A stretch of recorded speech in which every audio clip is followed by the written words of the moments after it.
part 2 of the classic Game Room review of Darius Gaiden on the Sega Saturn. The game starts off with an intro sequence, a little intro movie here showing you what's going on.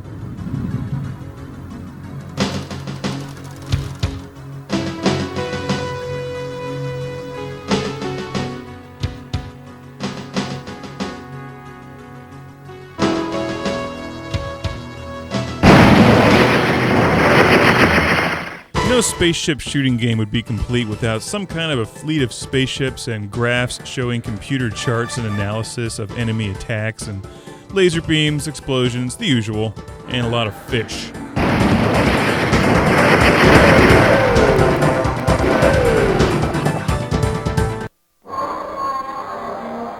Darius Gaiden. This is a fun game, and in the first part of the review I covered the basics of what makes this a really cool game and two-dimensional shooter on the Sega Saturn. If you don't have a Sega Saturn, I understand that there's a version of this game in the Taito Legends 2 collection on the PS2. I haven't played that version yet, but I imagine it's pretty similar. One of the things that makes Darius Gaiden stand out is the fact that it does unfold like a choose-your-own-adventure. You can plot your path through the zones as you see fit.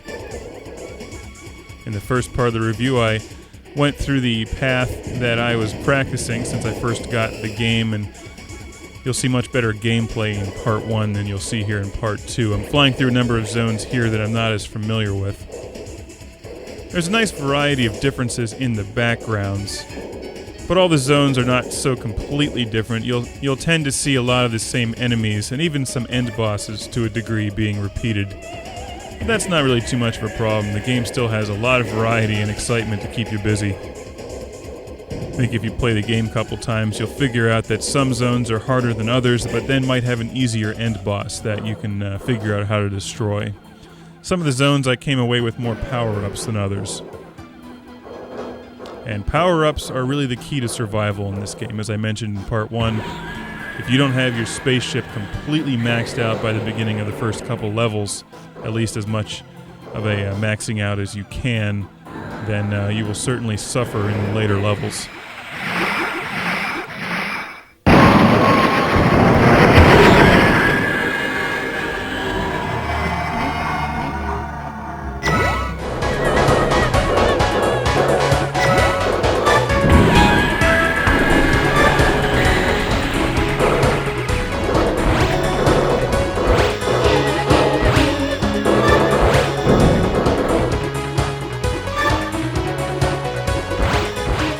The background in this end boss kind of reminds me of that one scene in Thunder Force 3 with the lava flames in the background.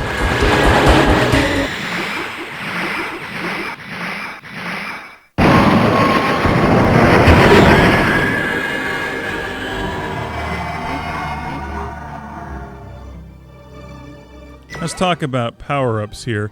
You power up your missiles, your shields, and your weapons. And to power up your shields, you'll notice at the beginning I start with a green shield after I pick up the blue power-ups. And then eventually, if you pick up enough of them, it turns to a white shield. Now the green shield can take 3 hits, the white shield can take 5. So you definitely want to get to a white shield as quickly as possible. And you can even increase your shield strength from there.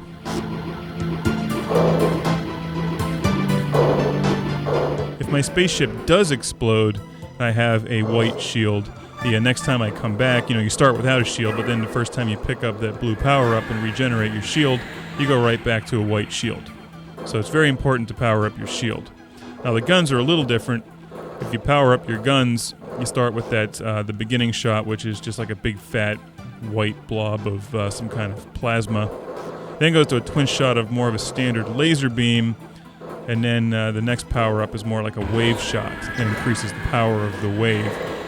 If you die, you lose the strength of your weapon, but it knocks you back to the beginning of whatever type of weapon you happen to be using. If you then blow up again, it knocks you all the way back to the beginning. At least I think that's how that works.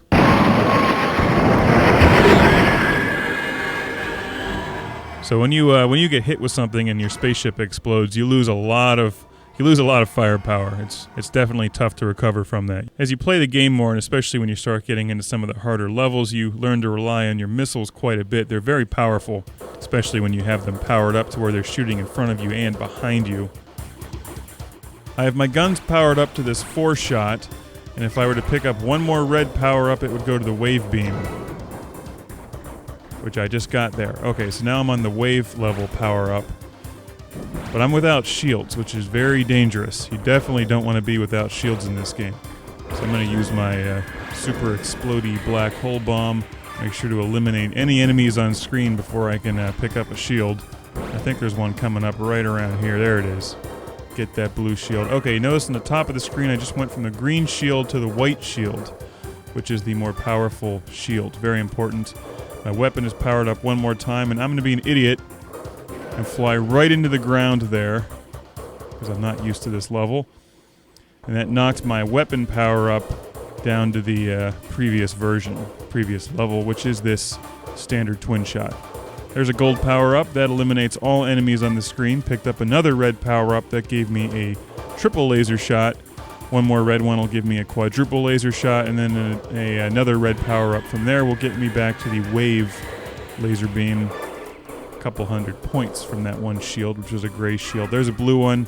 Now I have my shields back, which is very important. You can continue to power up your shields from this, by the way. I have to say I'm not quite that good yet. I'm getting there. The end bosses sort of repeat themselves, as does the music. So even though you have a number of different zones to fly through, it's not like, you know, you're getting a totally different game each time you play a different zone.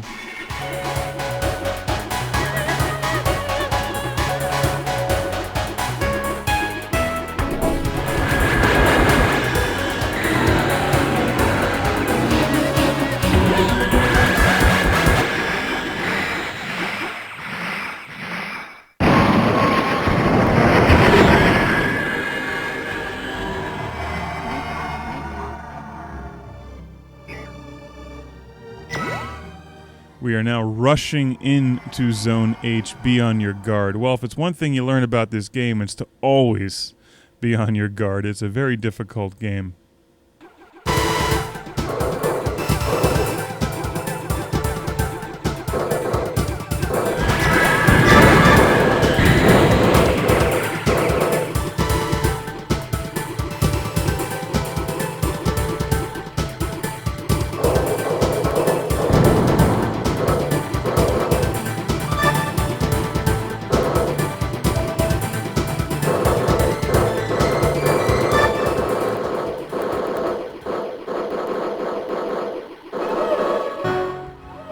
Here's an end boss. Neon Light Illusion. They sound like a cover band of Electric Light Orchestra. And it comes out looking like a gigantic squid. Do I even need to make a wind squid reference? This guy's pretty badass, though. And crushed me instantly, because I think this is only the second time I've gotten to this guy, and I have no idea how to defeat him.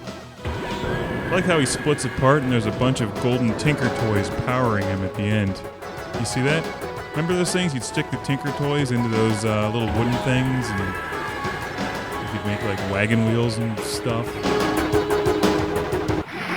Alright, well I tried that ominous looking level there before, so I'm going to go to Zone L instead, which proved to be much easier than Zone M. May have to try this path of gameplay the next time I pick up Darius Gaiden, which should be soon because I really enjoy this game.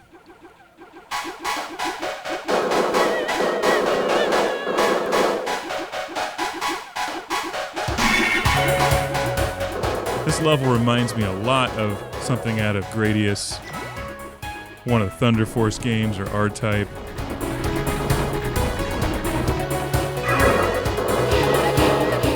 Those look like they could almost be big 8-bit craters on the bottom. You know what I mean? Like they're just huge and obviously two-dimensional. Yeah, it's kind of cool. I like the style of this game.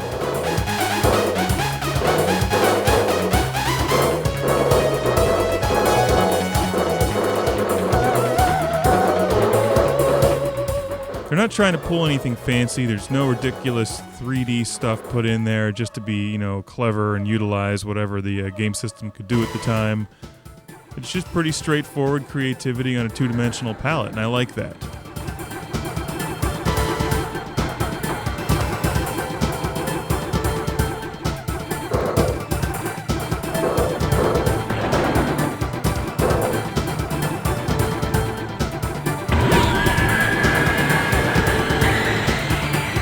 I'm not doing very well against this guy, but look, he has a split personality and flips himself over. That's pretty neat, actually. Well, the next time I play this game, I should be able to reach that guy with my weapons fully powered up, so I should be able to take him out. But that's been the Classic Game Room review of Darius Gaiden, an excellent game that you can pick up for a couple bucks today. If you don't have a Saturn, maybe the PlayStation 2 version is the one you're looking for. And if you don't have that, you can always go get a bowl, fill it with water, and buy some fish. And then stare at them and pretend like it's changing colors and there's techno music and they're shooting at you.